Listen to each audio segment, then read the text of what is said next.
Every NFL tight end, from legendary failures to first ballot legends, fits neatly within one of these 7 categories. This ranking method has remained dependable throughout all generations of the sport. And although most players never advance beyond the middle selections, those who reach Tier 7 are remembered eternally. But first, we've got to begin with the first level. For Level 1, we'll be focusing on tight ends drafted during the opening round. Anyone chosen later can generally be considered a bust, but there's enough here among the first-round flops, so we'll stick with them. These are players who received every possible chance to excel, yet utterly failed to match their draft expectations. So, we'll begin with David LaFleur. The Dallas Cowboys selected him with the 22nd overall choice in 1997, believing they'd found their next elite passing threat at tight end.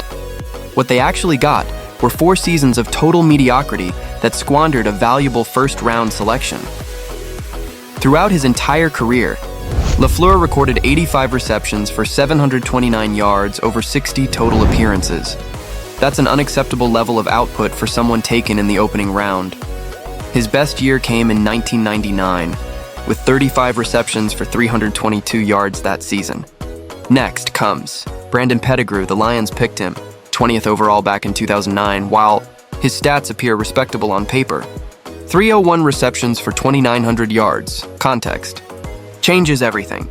He was intended to be their franchise-caliber tight end, the focal point of the offense alongside Megatron and Matt Stafford. Instead, Detroit ended up with a player who showed flashes early, but never advanced beyond average production. By 2014, Pettigrew was barely being targeted, closing the year with only 10 receptions for 70 total yards. The Lions were so eager to move forward that they allowed him to leave after the 2015 season. And we also have to mention O.J. Howard. Tampa Bay drafted him 19th overall in 2017, convinced they had secured a dangerous new weapon for Jameis Winston. The 6'6" athletic marvel was expected to dominate the red zone and create mismatches across the field. Instead, Howard delivered just 129 receptions for slightly over 1,800 yards across 6 total seasons. That's barely 20 catches per season for a player chosen in round 1. His career was repeatedly hindered by injuries and inconsistency, as he bounced between Tampa Bay and Houston before fading into obscurity. You draft these players hoping they'll complete your offense's puzzle. Instead, you're rewarded with years of frustration and wasted roster space, while better prospects thrive elsewhere. Level 2 tight ends are those selected high in the draft, expected to anchor a franchise for years. While they can't be labeled full busts since they achieved more than the previous group, they still under-delivered overall. Let's begin with Eric Ebron. The Detroit Lions took him 10th overall in 2014, convinced they'd found their explosive pass-catching weapon. To his credit, Ebron did manage a few strong campaigns. He even earned a Pro Bowl nod in 2018 with Indianapolis after catching 66 passes for 750 yards and 13 touchdowns. Ebron wrapped up his career with 351 receptions for just over 3,800 yards and 33 touchdowns in 8 seasons. Then there's Kellen Winslow II. Cleveland picked him 6th overall in 2004. He genuinely produced some solid seasons in his prime. His 2007 Pro Bowl campaign stood out with 82 receptions for just over 1,100 yards and 5 touchdowns. Unfortunately, injuries derailed what might have been a Hall of Fame trajectory. He also developed an infamous reputation off the field, and we can't ignore Kyle Pitts. Atlanta selected him 4th overall in 2021, the highest a tight end had been drafted in decades. His debut season was outstanding, tallying 68 receptions for just over 1,000 yards and a Pro Bowl honor. Everyone believed they were witnessing the next superstar tight end. But since that rookie explosion, Pitts has struggled badly with inconsistency, posting just 356 yards in 2022 and 667 in 2023.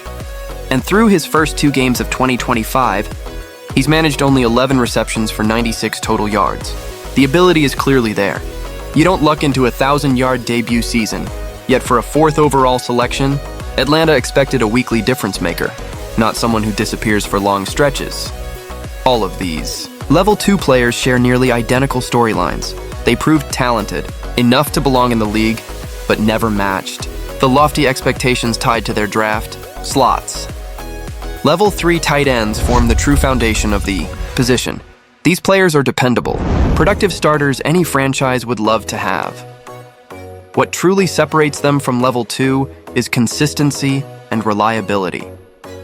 They show up every week, execute their assignments, and serve as offensive anchors year after year. Let's begin with Frank Wycheck. He perfectly embodied the definition of a steady veteran across more than a decade. 505 total catches for just over 5,000 yards and 28 touchdowns across 11 full seasons. Those are excellent numbers for someone never billed as a superstar. Wycheck made 3 straight Pro Bowls during his prime years with Tennessee from 1998 through 2000. Next, you've got Dallas Goedert. He's been Philadelphia's dependable presence at tight end ever since. The team moved on from Zach Ertz's 356 receptions for slightly above 4,000 yards and 24 touchdowns through 8 seasons, including a vital role in a Super Bowl run. Goedert's best campaign came in 2021, 56 receptions for 830 yards and 4 scores. Nothing eye-popping, but exactly what you expect from a consistent, steady producer, and we can't overlook T.J. Hockenson. Since entering the league in 2019, he's been among football's most reliable tight ends. 6 receptions for just over 4,000 yards and 23 touchdowns across 7 seasons with 2 Pro Bowl selections. Hockenson's prime run came from 2022 through 2023. Following his trade from Detroit to Minnesota, he totaled 95 catches for 960 yards, proving he could be a central offensive weapon when called upon. Delaney Walker, Hunter Henry, Tyler Eifert, and Dalton Kincaid also belong here. This entire tier represents what front offices truly seek in a tight end. They're rarely the offense's star, but they make the team stronger. Every single week, the gap between level 3 and the one beneath it is crystal clear. These players fulfill their potential and deliver exactly what teams expect from long-term NFL. Starters. Level 4 tight ends, on the other hand, are genuinely elite talents. They possess higher peaks and game-changing ability that separates them from solid starters. They may not yet project as Hall of Fame locks, but they can absolutely take over a game on any given Sunday. Let's open with Sam Laporta. He stormed onto the scene in 2023 with one of the finest rookie tight end seasons ever. Recorded 6 receptions for 889 yards and 10 touchdowns earned him both a Pro Bowl nod and All-Pro honors. That's elite level output right out of the gate. Next is Trey McBride. He's quietly evolved into one of the league's most consistently productive tight ends. That 2024 Pro Bowl season was nothing short of outstanding. 111 catches for just over 100 yards, proving he could truly be the focal point of an offense. Brock Bowers, meanwhile, represents the future of the position. His rookie 2024 campaign was nothing less than historic. 112 receptions, 194 yards, and 5 touchdowns, earning him All-Pro honors and setting rookie records for tight end production. His mix of size, speed, and precise route running makes him nearly impossible to cover. The scary part? Bowers is just getting started.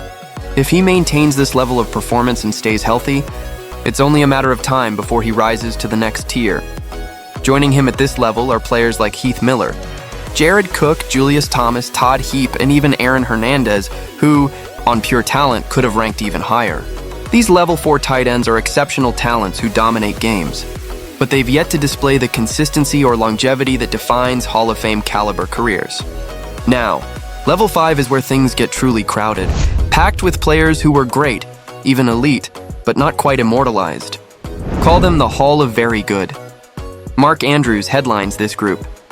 The heartbeat of Baltimore's offense, he's tallied 438 receptions, 5,500 plus yards, and 51 touchdowns across 8 seasons, along with 3 Pro Bowls and an All-Pro nod.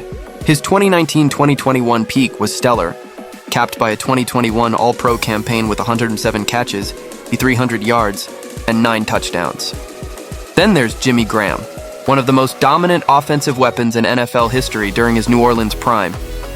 Over 13 seasons, he amassed 719 receptions, 8,500 yards, and 89 touchdowns, with 5 Pro Bowls and an All-Pro selection.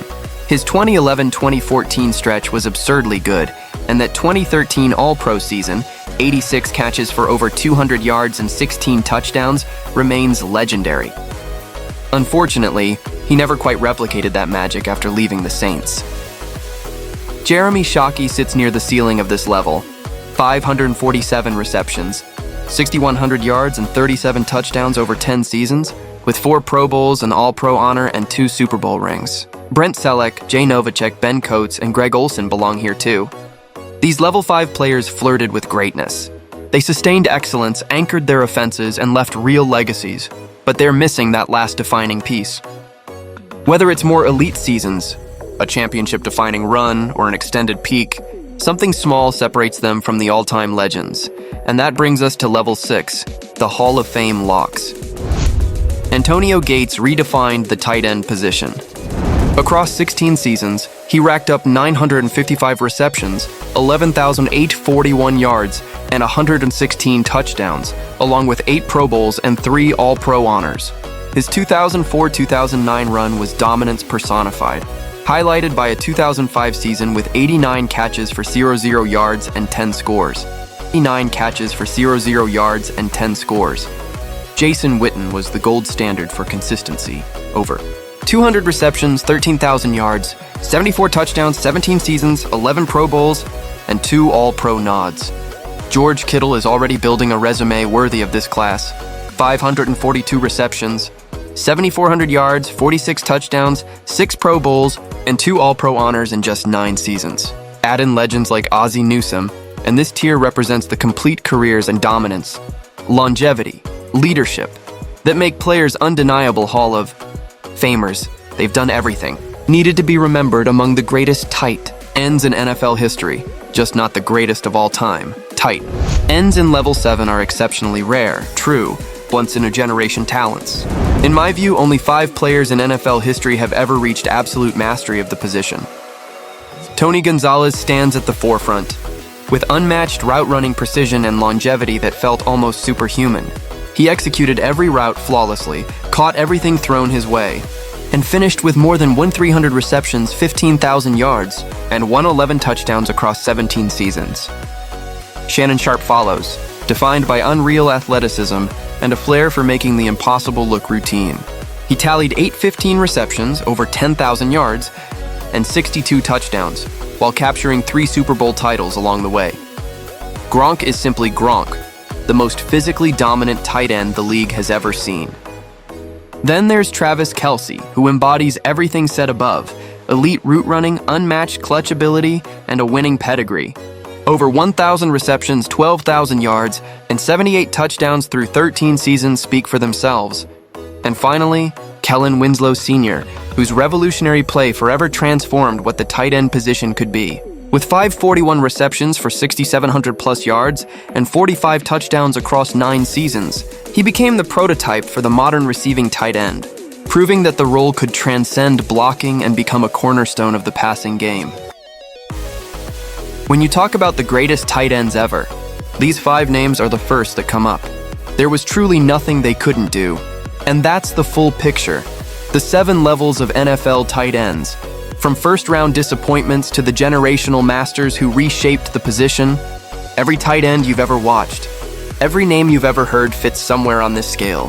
Whether they played in the 1980s or dominate today, the levels remain the same,